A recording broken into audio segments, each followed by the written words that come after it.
As an unfortunate consequence of my own free will, I decided to live in England. A decision that haunts me to this day, and now I'm making it your problem. You probably haven't heard, but the UK is in a little bit of a crisis. There are currently around 8,000 young people on that waiting list, some waiting years without any help at all.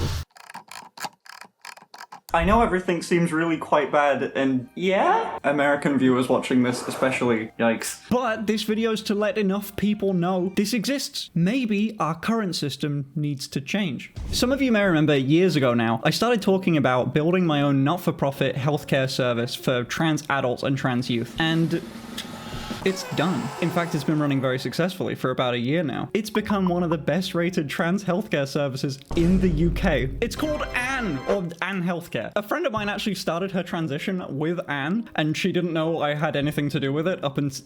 Actually, I don't know if they do now. Hi!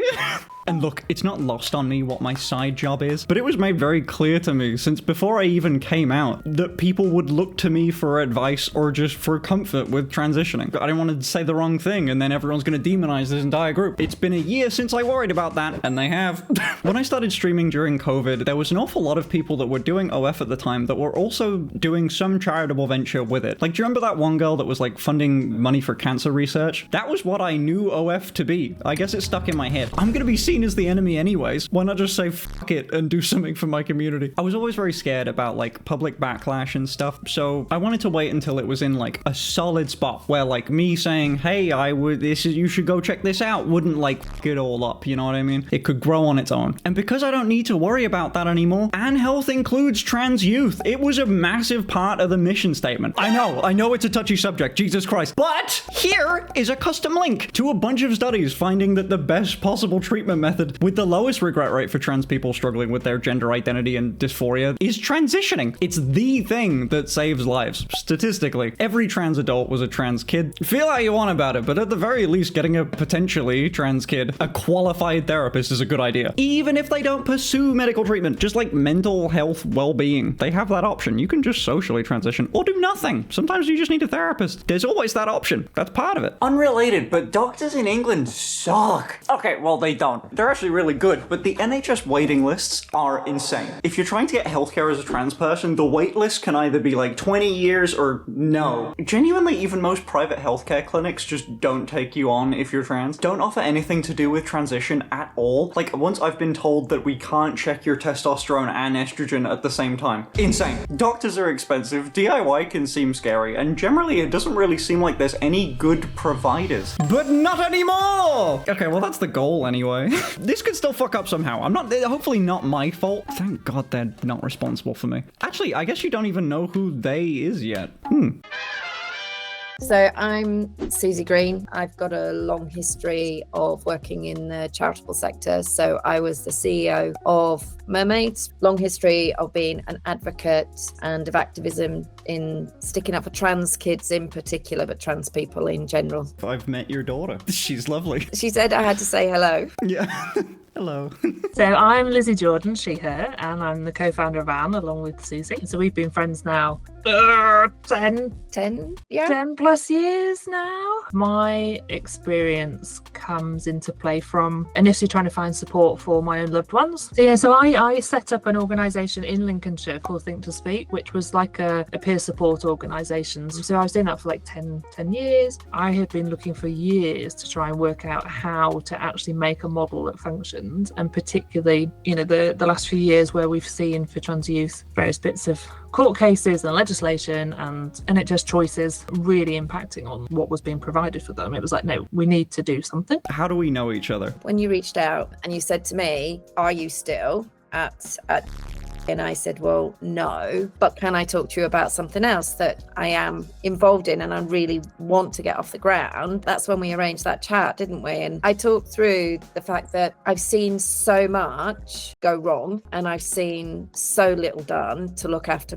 people properly. For me, it was like, we need to build something that is good enough for the people that we love. So as a patient now, how can I feel secure my medication's not just going to stop? So firstly, Anne does not provide or sell any medication. We have to be really clear that we are not sell anything, any medication. We don't provide any medication. What we can do is signpost you to different ways and different methods of accessing medication. So that depends on the patient's age and also the patient's location. So where in the world are you sat? Like, where do you need to get that medication sent to? And so when we have that conversation, the medical team develop a treatment plan. And within that, you then can talk to our team about the recommendations that have been made and how to then access those medications. I was going to say the next thing would be, what does not-for-profit mean with Anne? Where's the money go? So lots of organisations are in this field. They charge fees every month. That money gets spent. The choices on how those things are spent are obviously up to each organisation. And so the profits that are made, so we have trading income comes in, that gets spent on making sure the service runs. And whatever is left, that then goes straight back into a pot and that funds people's care who can't afford it. So that's how we subsidise people's care. That's how we reduce, what they have to pay each month. And that's how we make it work. So our priority is to ensure we can help the most people, whether that's because they're paying or whether it's because we're subsidising what they pay each month. But that is our not-for-profit aims,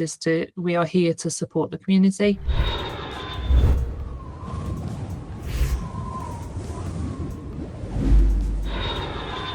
Hey, so I just remembered something. I'm at the facial team clinic in Barcelona right now, and I wanted to tell you a story. I actually just got my consultation done, and oh my god, I got recognized by the person doing the mock-up photos. Holy shit. I remembered, during this consultation, I'd done all of this with another person. I remember it being really difficult. It takes a week or two to recover, and you're staying in this hotel room, and you see other trans people that have had, either the same or similar surgeries, sort of going about their recovery as well. And you start to notice that there's not always a person that was there with them, helping them out through the recovery process, which was really hard. We got to meet a few of them. In Marbella, where I was last time, there was sort of a group house that you would sort of go to, or you could visit and talk to other people. I'm not sure if any of them remember me being there, but hi. As we were talking with all these people, we sort of went oh my god, this sucks financially. This is a really difficult thing to go through. We should do something. We should pay for someone's surgery. Obviously, there are better ways to use that amount of money. We couldn't just do that, but the idea stuck. Well, the place the money ended up going eventually, when I donated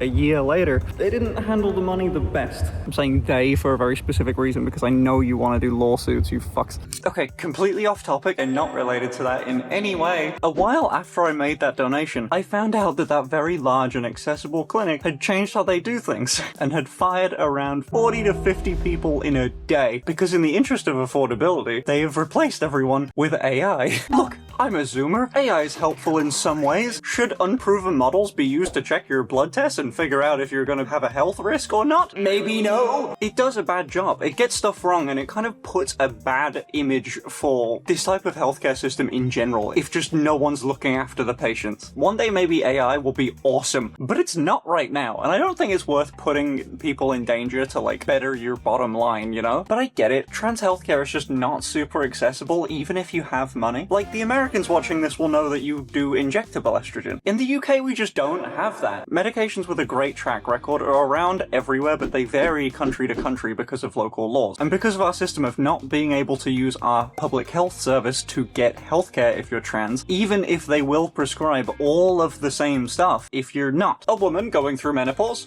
Estrogen. A guy wanting to get his dick harder? Testosterone. Wait a second, this was all for gender reasons? Oh yeah, sorry, there's a different line. It's 20 years back that way if you want to get in line. But did you know they will stop caring entirely, and they'll be really annoying about it, but you can get shared care agreements with your GP. So we provide everything that a GP needs to provide that reassurance, and then we hope that they will then take that information and provide shared care for a patient. It's hit or miss at the moment in the UK. GPs are really it's all over the place. Some of them yep, this is what good care looks like. Some straight away, blanket policy, no, we're not doing it. We're seeing that across different areas. So people with ADHD are not getting shared care for their medication. It's not specific to the trans community. Something I didn't mention to them initially is I wanted to go through the onboarding process like a normal patient and not tell them I was doing doing it. And fuck, it was like really good. My intake call was lovely. I genuinely felt listened to. Like they got it, you know? Instead of having to explain what trans people are in general to doctors, it was lovely. I felt like I could just talk about my life experience without like fear of being judged or saying the wrong thing. It was kind. It felt normal.